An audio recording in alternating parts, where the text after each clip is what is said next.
Well, welcome back to another Math 103 class. I hope that you are ready to rock and roll here. And here we go with taking a look at the homework assignment that I asked you to try last night. Okay?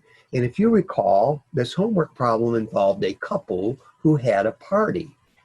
And they were known for throwing good parties. And so Stacy and Sam Smith were, as it says, known for throwing good parties. The attendees were cordial, and some even shook hands with others. Although we have no idea who shook hands with whom, we do know no one shook hands with themselves, and no one shook hands with their spouse, if you recall, in this particular problem. So what we're going to do is we're going to try to figure out, it's asked us, how many handshakes each person did. When he interviewed the people at midnight, he found out, besides himself now, that one person didn't shake anybody's hands. One person shook 2, one person shook 3, 4, and so forth, up through 8 handshakes. Okay? And we have to determine in this problem who Stacy Smith is, his wife, and how many handshakes she did. And what's hard to believe is we're going to be able to figure all of this out by taking a look at this problem in a very little bit different way. All right? So what I'm going to do is I'm going to go over here to the diagram I started with you the other night. Okay? I'm going to get rid of this segment here. Let me delete that. All right, and I'm going to start with making handshakes through the various different people here. P0 is a person who shook no hands. P8 shook 8 hands, and so forth. And I'm going to hook the people together with line segments to represent when they shook hands. So here we go. So we're going to start with person 8. They didn't shake with person 0, right? So the first person they would have shook with would have been person number 1, right? I don't know, I've got it in black, so we'll just leave it in black. What the heck, we'll change colors as we go. All right, so there's one handshake for person 8, one of their 8. Here's 2, here's 3, here's 4 handshakes for person 8. Well, they must have shaken with Sam, so that's 5. That's handshake 6, handshake 7, and handshake 8. So that takes care of all 8 handshakes of person 8. Now, before we go any further, let me ask you a question. Who do you think person 8 has to be married to? Well, remember, we didn't shake hands with ourselves, and a person did not shake with their spouse. So the only person that person 8 didn't shake with is person 0, who did no handshakes, right? So right away, I believe we know that person 0 is the mate of person 8. So we'll put that down there in case we need that for later. All right, now let's go to person 7. Well, you can see that person 7 has already done a handshake with person 8. So I'm going to show that handshake again, all right? But I'm going to try to show it in a different color if it lets me here. So person 7 has shook with person 8. We already know that. Okay, so that's why I put that handshake in there. Wait a minute, person 1 is done with their handshaking, right? They can't shake with anybody else, right? So their handshakes are all finished, but person 2 still has a handshake left. So we'll go to person 2. So there's 2 handshakes for person 7, 3 for them, 4 for them, 5 for them, 6 for them, and finally 7. So they have done their 7 handshakes. Okay, now wait a minute. Person 7 didn't shake with who? They didn't shake with person 1. And since person 0 is already person 8's wife, it must be that person 1 and person 7 are a couple. So let's put that down. Person 1 and person 7 are related to each other through marriage. All right, well, let's change colors here, and let's try this craziness yet again. All right, and what we're going to do is we'll change to maybe green this time. And what we'll do is we'll hook together person 6 handshakes. Now notice though, 6 is already shaken with 7. I'm going to hook that up with a green one. And they've already shaken with 8, right? So there's 2 of person 6's handshakes already finished, right? Now they have how many left? They have 4 handshakes left. Well, they can't shake with 0. They can't shake with person 1. They can't shake with person 2 because they've used up their handshakes, right? So must be what? They are going to shake with person 3, person 4, Sammy boy, and person 5. There are their 6 handshakes. So, well, wait, now who is person 6 married to, right? Person 6 has to be married to person 2 because 1 was already shown to be the mate of 7. 0 is already shown to be the mate of 8. So now we can write person 2 and person 6 are a couple. Well, let's go down to person 5, okay? So now we'll go to person 5 and I will pick a different color for person 5. Let's see, maybe I should pick something in the blue arena here so you can see it easily. All right, now notice person 5 has already shook with 6, so I'm going to show that again. They've already shook with 7. They've already shook with 8. So that was 3 of their handshakes, okay? So how many handshakes do they have left? Only 2, right? And that would have to be not with person 3 or not with person 2 because their handshakes are all used up according to the diagram. So they would have had to shake in with person 4 and with Sam. Okay. Now, who is person 5 have to be married to? Well, person 5 has to be married to the only person that was left that they couldn't shake hands with, which was what? Person 3.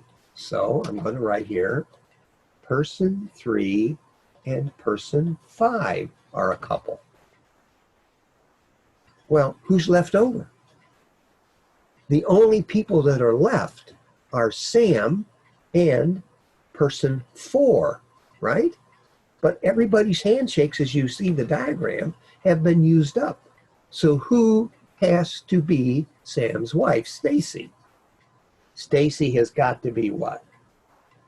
She's got to be person 4.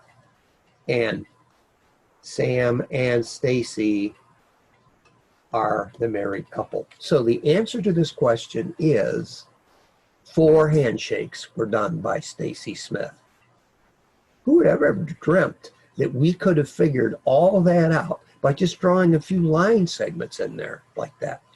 Kind of an interesting problem, but I don't think without this diagram I would have been totally lost. Okay, there are other diagrams you could use, but I felt this was probably the simplest one that I could come up with that I felt would work for us. Well, let's move on, okay?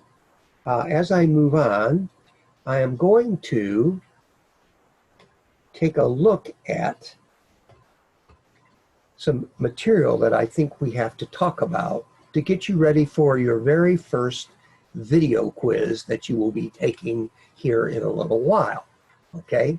Now, so what I would like to first of all do is I would like to get the screen a little bit bigger again.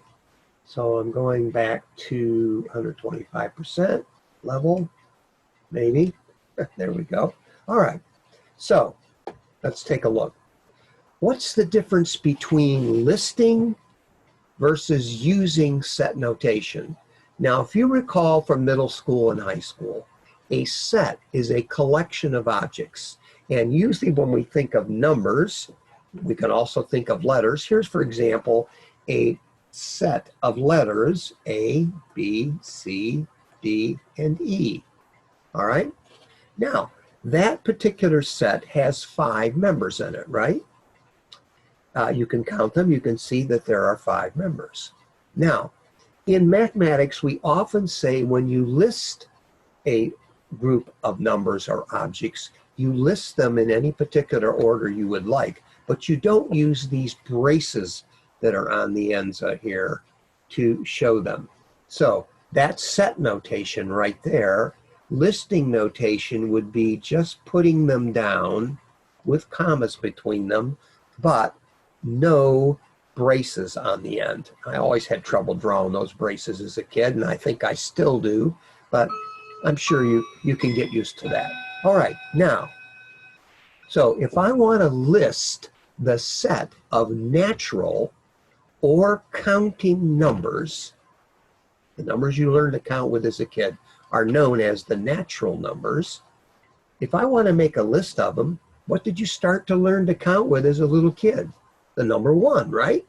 So if I start to make a list, it would go 1, 2, 3, 4, 5. Now let me get these other 2 things out of the way here so I don't have those in my way.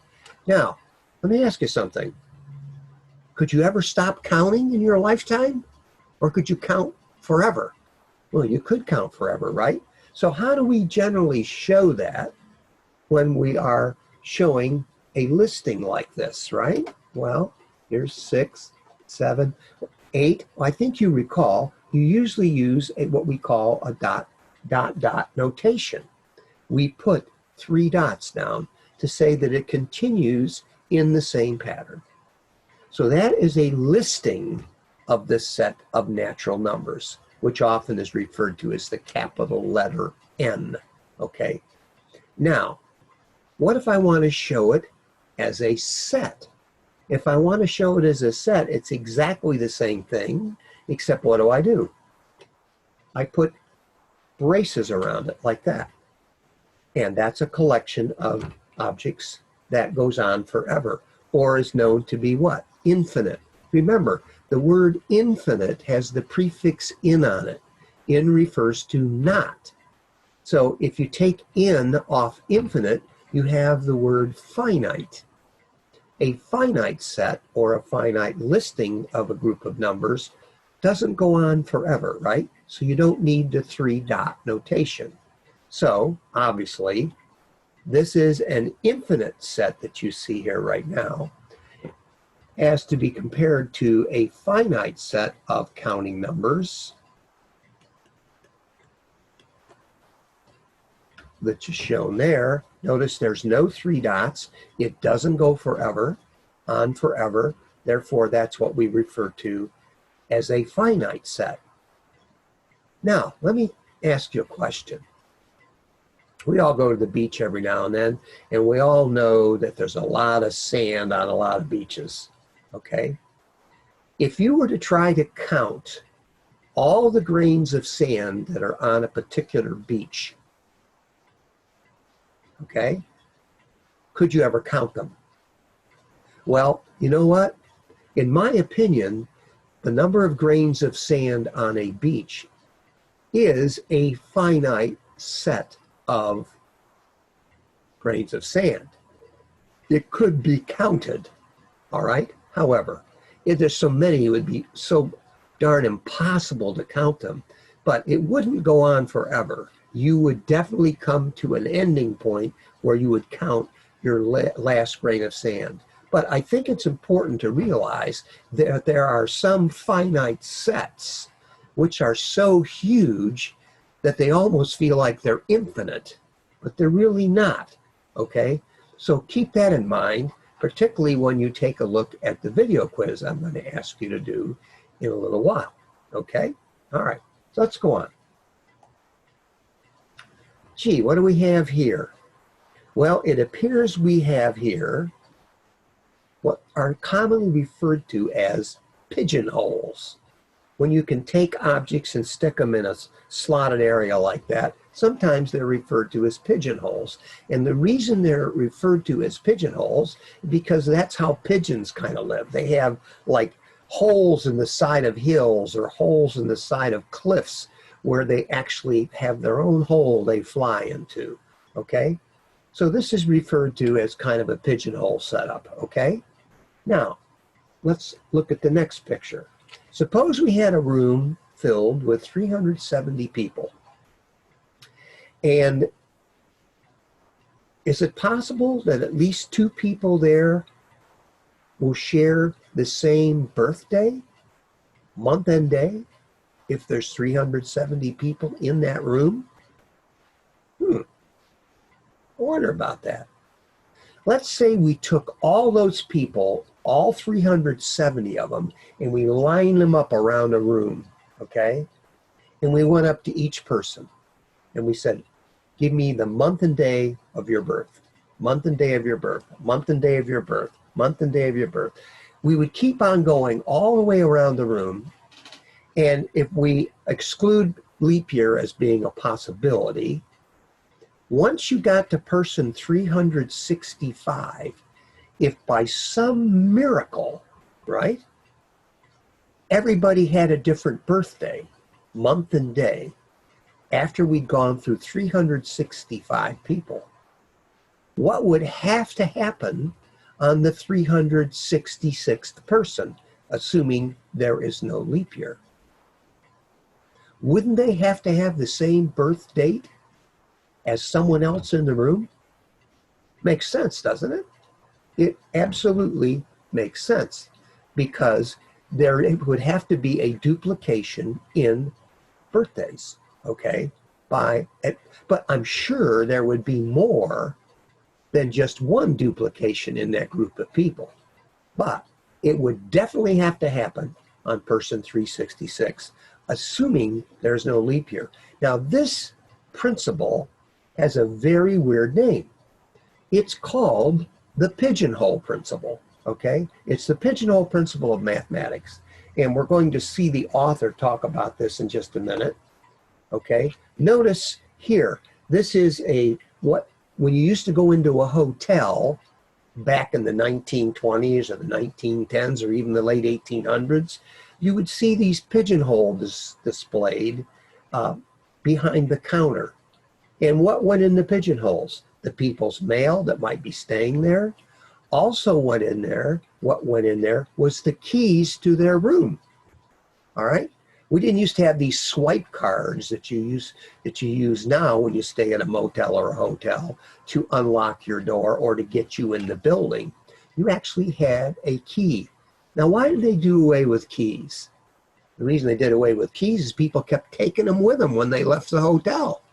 So they were constantly having to make new keys. The cheap little inexpensive swipe cards, yeah, they can toss those. They don't worry about those, all right? That's not a problem. And all they do is change the code so no one can get in the room. But someone actually could keep somebody's hotel room key and be able to get in their room, right? After they had moved out of the motel or had stayed in the motel, which isn't good, all right? Hey, you notice anything on this table here? See that typewriter? That's what we used to do word processing on. That is an old sucker. That is probably from the 1930s and 1940s. I probably typed on a typewriter just like that when I was in high school, but they got fancier as time went on, of course. But notice, you can tell this is a very old style picture here. All right. Now, if we go back to the original question, because there are more people than possible birthdays, we know, right, in that birthday question I asked a minute ago with 370 people in the room, that there has to be a duplication. Someone in the room has to have the same birthday as the 366th person. Now, this is probably even saying there could be 366 birthdays, assuming there was a leap year, okay? And so it would have been person 367. But we often call this situation of showing that a duplication like this has to occur the pigeonhole principle. Okay. If there are 26 pigeonholes, or like we had here, back here, 26 of these slots in a room, all right? And into these slots, you put pieces of mail by alphabetical order. Now, if there's 26 slots, okay, there's one letter that represents the first letter of the last name of each person that is getting the mail. And if we want to alphabetize them or place them in the correct slots, okay, we would simply put them into the pigeonholes, okay? Now, if we have exactly 26 pieces of mail to sort into these pigeonholes, all right, by some miracle, is it possible that the first 26 letters that I have in my hands could go into their own particular slot? But you know darn well that's probably not going to happen, right? But it could happen. What would have to happen on the 27th piece of mail? It would have to go in a slot with another piece of mail, right? Again, this is the idea behind the pigeonhole principle, okay? Now, the first video you're going to watch is by one of the authors of the textbook, and it is about the first video beyond me here, and then I will come back, but you are going to take a look at the pigeonhole principle discussed in a very strange way, the way he likes to discuss things, and you're going to find that these professors, these two gentlemen, are really quite a little bit crazy, but not, they're good crazy, all right? And they have a way of explaining things mathematically that make a lot of sense. So with no further ado, we're going to take a look at the concept of the pigeonhole principle. So I'll be back shortly.